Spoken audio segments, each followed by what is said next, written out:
Proudly sponsored by Diamond Bright, keeping the furious fleet shining.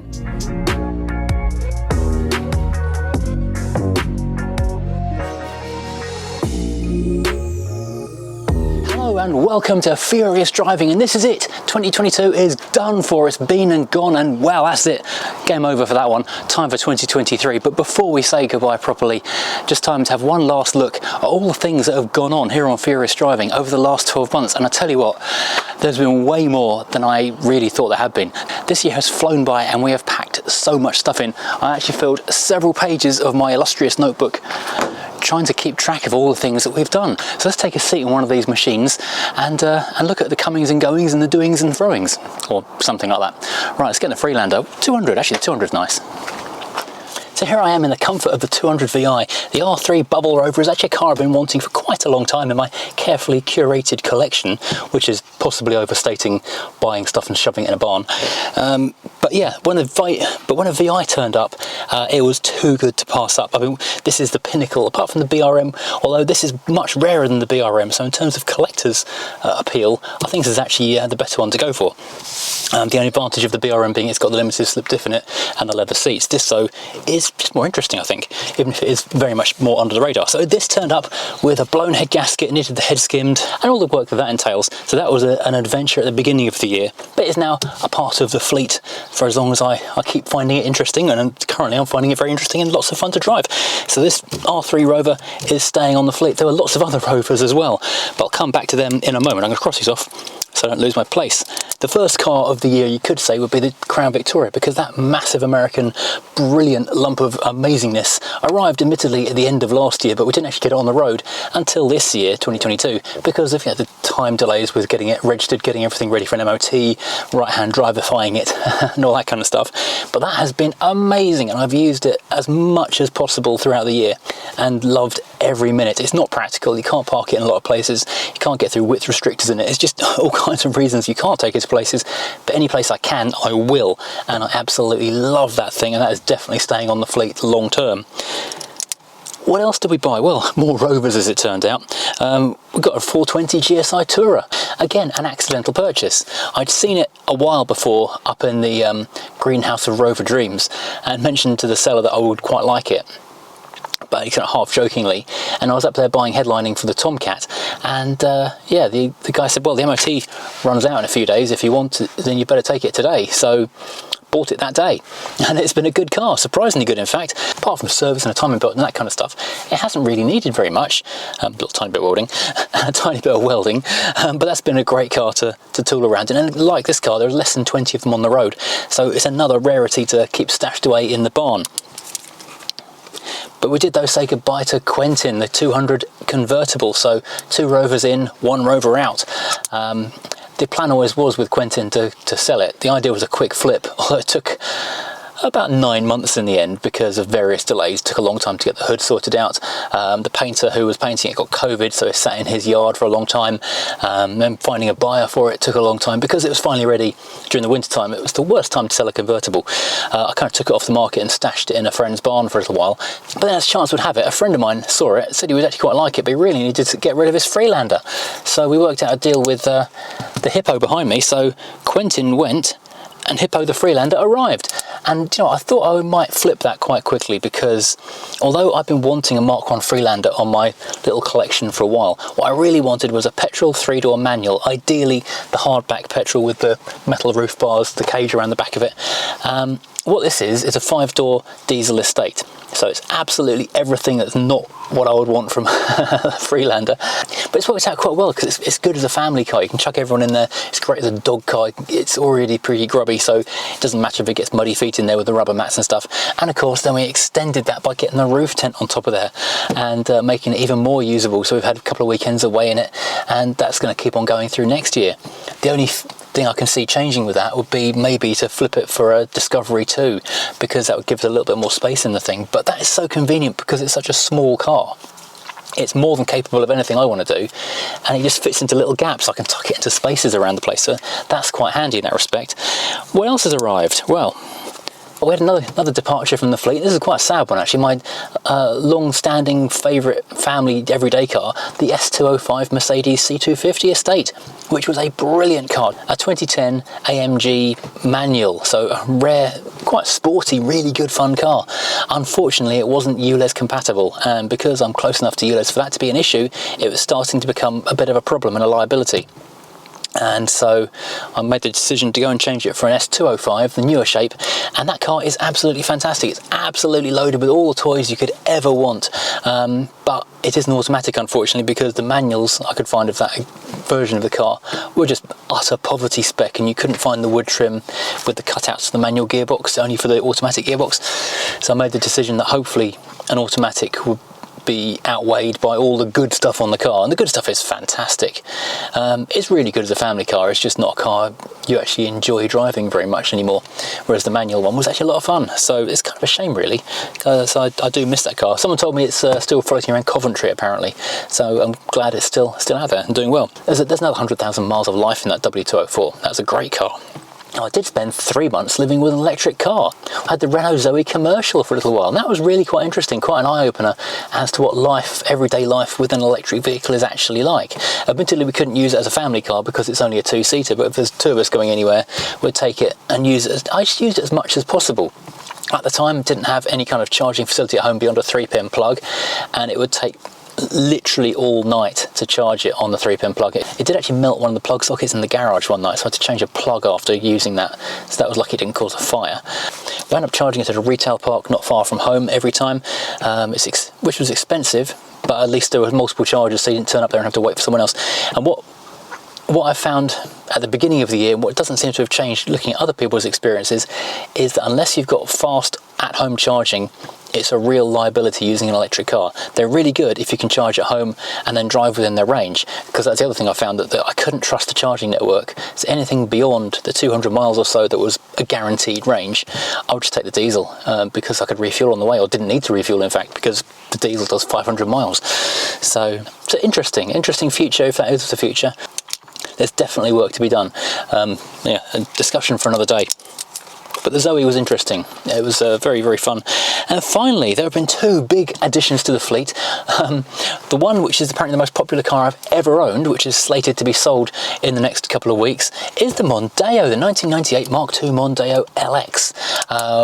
The garden find sat for 7 years in someone's garden, turned up, couldn't even tell what colour it was under the dirt, and that is polishing up really, really nicely. If the insurance gets sorted out in time, because everything's shut for the Christmas holidays, that will be going off for an MOT next week, so that'll be quite fun to see if that can pass, and then hopefully going off to a new home. Although I do like it an awful lot, I'm kind of tempted to keep that and sell the Mercedes, to be perfectly honest. It's such a apparently such a good car. But yeah, that has been a fun turnaround. And secondly, on the same day, actually I did arrive on the same day in fact, the Mini, the 1969 Morris Mini has joined the fleet. That's going to be a long-term strip down to a shell, rebuild properly, and I was going to convert it from an auto to a manual, but people have pointed out that 4-speed auto is incredibly rare on those. So in terms of value of the car, it is probably worth keeping it as a 2-pedal.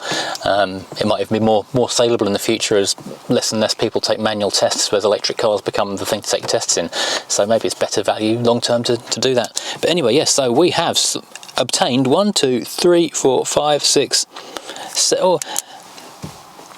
bought 7, registered 1, that's 8, and borrowed the Zoe for a while, so that was quite a flip around. So that's 8 cars in, 2 cars gone, well 3 cars gone, so yeah, 5 cars up on last year. That's not bad going, is it really? And yeah, we'll see what happens next year. I think over the coming year we will do more of the fast flips, because people really do seem to have enjoyed that Mondeo series, just keeping things turning around very, very quickly, getting it done. As far as the long-term projects go, there's been a lot going on and lots still to happen. The W123 right in front of me now, done a lot of welding on that car this year, but now it just needs the outer rear wing welding on, the front wing bolting on. Well, I've got to buy one first. 1 or 2 other very tiny holes I've I've noticed around the back window needs sorting out, and then just trim and cosmetics, and then the brakes, and that thing's good to go and drive away. This car, the 200 VI, arrived with a blown head gasket, so we took the head off, did a complete head skim and top end rebuild, so it's like running like a little top. Lots of power in this car, really, really good. The 420 GSI, that had to have a timing belt. It's not a big deal, it's just service really. Did have a mystery electrical problem, which eventually turned out to be the fuses were worn out. That was a bizarre one, took me long to find. Another W123, my friend Barry's yellow 123 that someone offered me and I passed on to him. We've been tinkering with that one. There's more tinkering on that one to come, because that should be on the road really. I'm not sure why it's not. We'll go and look at that later on. This car, oh, I'd forgotten, this also had the exploding radiator and had to do CV boots and various other bits and pieces. The Crown Victoria's had shocks and drop links and stuff. That one is running quite well at the moment, worryingly well. Did buy a P-scan so we can sort out all the older Rovers and the Freelander. Oh, we had to do the gearbox on the Freelander as well. In terms of the Rovers, the P6s, the V8. Everyone keeps mentioning what's going to happen with the V8, and people are new to the channel. There are a lot of you, so thank you for joining in. That just needs to work out why it won't start. I'm going to take one more look at that next week probably. I'll take a look at that, and if I can't make it go in the last episode of trying to make it go, I will ship it off to a classic car garage and get them to make it start, because I want to be driving that car next year. The P6 2000, that one just needs a couple of little tiny jobs, and that's good to go. I can drive that through the spring, because I'm looking forward to driving that some more. Then we've got the turboing of the Tomcat, and I need to go and get that one done because that needs a gasket, so I'll start stripping that down, and then once I'm into that I'll decide whether I'm going to turbo that car or whether that turbo kit's too big for that particular engine bay and jonk that over to the Volvo, because that would be quite exciting to bung a turbocharger on the old 740. It's certainly got the toughness to take it, and so I am quite tempted to rethink my plans actually, because the Tomcat is actually quite a nice balanced car without the turbo. So I'm thinking, yeah, I may, there's all just piles of stuff on the floor of the garage at the moment, so that will be quite entertaining. Going back to the Rover 2000, that actually turned 50 years old this year, and I completely managed to miss that anniversary, and it was also in the same month I'd owned it for 30 years, so I should have a big party for that. I completely managed to miss all of that event. That was a mistake. The black Rover V8 though, that is going to be 50 2023, this year we're just walking into right now, so that definitely needs an event celebrating that, certainly to be driven in its 50th year. That would be amazing. Incidentally, this was also the 21st birthday of the Mini Cooper, the red R50 pre-production wire-edge car, so that is 21. That's the new Mini as a brand is 21 years old, which is shocking to think. How did that happen? But possibly the biggest thing that's changed in 2022 was the barn. I announced it this time last year. It was Christmas Eve 2021 that I did a Look I've Got a Barn video, and that has been absolutely invaluable to stick cars over there, tuck them away out of the wind and the rain, and get the jobs done when the weather's bad, if I can fit them in there. The only issue with that barn is it's quite a tight fit, so some cars just don't even fit there. The Freelander is basically the biggest thing I can squeeze in. The Mondeo I couldn't put in there because it's too long for the drive straight in bit, and I don't think it would make the turn into the L-shaped section of it. Likewise, the Crown Victoria won't go through the door. It's just way too big. I had planned to put the W123 in there, but I actually have serious doubts whether that would fit in there. The Volvo is an incredibly tight fit, but it does have an amazing turning circle. So the barn has been a huge asset. And because I'm going to be stripping the 1969 Mini down as well, that's going to be so good, because when you take a car apart, no matter how small it is, once it's in pieces, it takes up 1,000 times more space. So having the extra area up there to put all boxes of bits of Mini in there is going to be an absolute game changer. But that's all the cars that are here and around myself. Then we actually got to go and meet people quite a lot this year. So we did the NEC Classic show back in November 2021, which was a big success. So we went back to the NEC for the Resto show, this time with the Crown Victoria and with Ian from Hubnut and Steph from iDriver Classic. That was a really, really good show. It's a bit smaller than the regular Classic show at the Resto show. Slightly more relaxed feel on that one. So that was quite good. And then went back again in November for the Classic show again. This time I took the 420 GSI Tourer, and a bit of a disaster just before that because it fell off a jack and then went through the sill and discovered I've got a rusty sill. So that was kind of a lucky disaster in a way. And we started doing actual furious driving events as well. So we had the Gilks Cafe up near Gaydon in Warwickshire. That was really good to see everyone up there. We had the Oso Retro stand down in Margate. Did the Motorist up in Yorkshire, so that's a few sort of nice meeting everyone, bringing your cars along as well, so they get to see you, get to see your cars. That was fantastic. We took the Volvo 740 to Radwood. That was incredible, perfect car for that show. Took the Crown Victor American Speedfest to to the Rover Tomcat, the RSR, Rover Sports Register Icebreaker, that was a good one. We drove the new Mercedes S205 to Italy, so that was some adventures, but this year coming, got plans for lots more adventures, lots more shows, lots more meets as well. But what the channel is really known for is the drives, the going for a drive. And we did 54 cars this year, so mostly we did one a week. A couple of times managed to squeeze 2 in, incredibly, so that was quite good. And it was just an insane variety of cars, not just doing ordinary cars that you might expect to be reviewed, but stuff you just don't see anywhere else, and I'm really pleased and quite proud of achieving that. So there's a list of cars scrolling up your screen right now, and it's like a what moment. So some of the highlights, I mean, just picking out a few here, the last Tagora, the Talbot Tagora on the road, that was a real amazing thing to drive. Drove Ian from Hubnuts Betty, the Ford Fairmont from Australia. Actually drove his Fairmont on the same day that he drove my Crown Victoria, so American Ford and Australian Ford met up and we had a good day out. Drove an electric 2CV, that was quite fun, and amazing how similar in handling and characteristics the electric version of it was to the petrol one. That was quite fun. Drove the Apple 2000, the Bulgarian Maestro, that was really interesting. Other end of the spectrum from that Rover, we drove a 420 GSI Turbo, that was really exciting. Then I drove a 1959 Bentley S1 Continental, which I really wanted quite a lot. I think I could see myself on one of those. But then a few days later, drove a Vauxhall Corsa B, which is worlds apart of motoring. And then got back into a Humber Imperial, again, just up and down the motoring spectrum. And then to counteract the Bentley and the Humber, drove a Renault Twizy and a Citroen Super Ami, which again, you couldn't get more different, and I love that. I tried a couple of resto modded cars, and a Jaguar E-Type V12 with fuel injection and a manual gearbox, which was fabulous, and a Range Rover CSK, which is a proper rarity. Another fast one was the Subaru Impreza STI, which is really cool. And then I lost in Allegro. And then touching on the commercials, drove a Bedford CF pickup truck, as well as the 3 months in the Zoe electric van.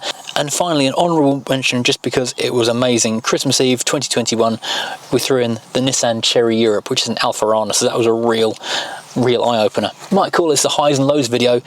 Highs in terms of views would definitely be the Mondeo. That was really quite exciting. Lows, well, I'm a bit disappointed about this. I started trying to meet people, having chats and just saying hello, just other people who are quite nice in the car community, but you can call it car community. We met Paul from Project Nigel, who's big in the Rover scene. We met Adam Gompertz, the Rev from Revs Limiter. He does a lot of work in the community and it's all kind of car focused. Lovely guy. I met Ian from Pop Bang Colour, and of course we met Ian from Hubnut as well. And I was quite disappointed because those I really enjoyed making, but they kind of didn't get the same kind of views as a lot of the other, well, more obviously car-based stuff does, which is a shame because they were really fun to make and nice to meet those people. Maybe I'll just persevere with them a little bit more. The other thing I did, of course, was spin off the T-Brake channel, because certain things like Junk in the Trunk, there's a new one of those out this week actually, those are really quite divisive in terms of views. A lot of people really enjoy it, and you can tell people enjoy it because they send stuff into it. But at the same time, a lot of people really don't like it and they unsubscribe when they see it madly, so shunted that over to T-Brake where we can do other odds and sods, and I haven't really had time for that. To do as much as I wanted to on that channel this year. Likewise, my photography channel has been absolutely stagnant for months, because trying to do a regular job and trying to do YouTube at the same time just takes up so much of my time. The way that the views and subs have gone over the last couple of months, I am now not doing what I normally do this time of year, which is basically frantically scrabbling around trying to arrange work for the coming months, because I'm self-employed, I've got to arrange my own work. This year, I'm looking at the cars around me thinking, okay, I'll do that car that week, I'll do that car that week, and I'm thinking lots of YouTube, because I'm really enjoying it. I'm loving the feedback I get from you guys.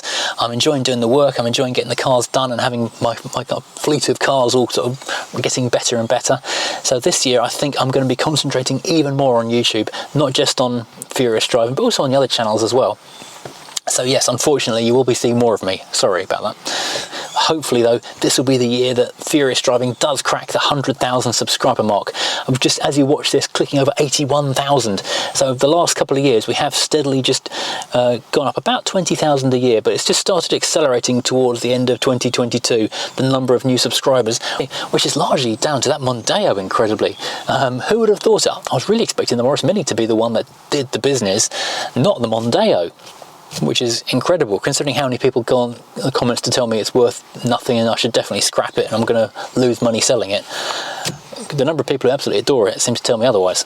So yeah, it has been an incredible year. We've done so much, way more than I'd even remembered. It all came flooding back as I was going back through the year of videos. But yeah, it's been so busy and it's been so good. And the best thing is meeting so many great people. If you've lent me a car or sent stuff into junk in the trunk or commented on a video, thank you so much. Your interaction has made this channel what it is. Thank you for the advice people have sent on the comments, and we're doing the workshop videos, so always good to hear all that kind of stuff. Yeah, keep commenting, keep posting stuff in. I'm going to be doing lots more events through the year as well, so come along and say hello. We have been in, I keep saying we like there's a big team. It's just me. I've been improving the merch as well, so we've got some really cool stuff. I keep showing this mug. I absolutely love this Rover 2000 mug, which is also available as a little tiny pin badge as well, which you probably can't see on here. But we've got amazing range of magnets and stickers, all drawn by Russell Wallace, of the entire range of cars. Head over to furiousdriving.co.uk and get a fridge magnet of every vehicle in the range, apart from the Mondeo, which is ironically the one which I almost certainly would have sold 1,000 times over everything else. But because I thought it's not going to be on the fleet long enough, I never got it commissioned. The plan with that car was to be in and out in a week. It's been a month so far. Be really careful not to let that car become attached, because otherwise it will never go anywhere. I do need to sell it. But anyway, so yes, there are big plans next year. More road trips, more cars coming in, maybe some cars going out. I can't guarantee that. Definitely more car reviews and just lots more stuff. So I'm really looking forward to 2023. It's going to be epic. If you haven't subscribed to this channel, please do hit that subscribe button, because it does make a huge difference. If we can hit this over to 100,000 subscribers, it's definitely going to become a full-time job. And yeah, so I'm really quite looking forward to seeing what 2023 brings. I hope you and your family have a great 2023 as well. Wish you all every success at work, at home, and in your health. And keep watching and keep commenting and all the rest of it. So, and if you come to any of the shows and events in 2023, come and say hello as well.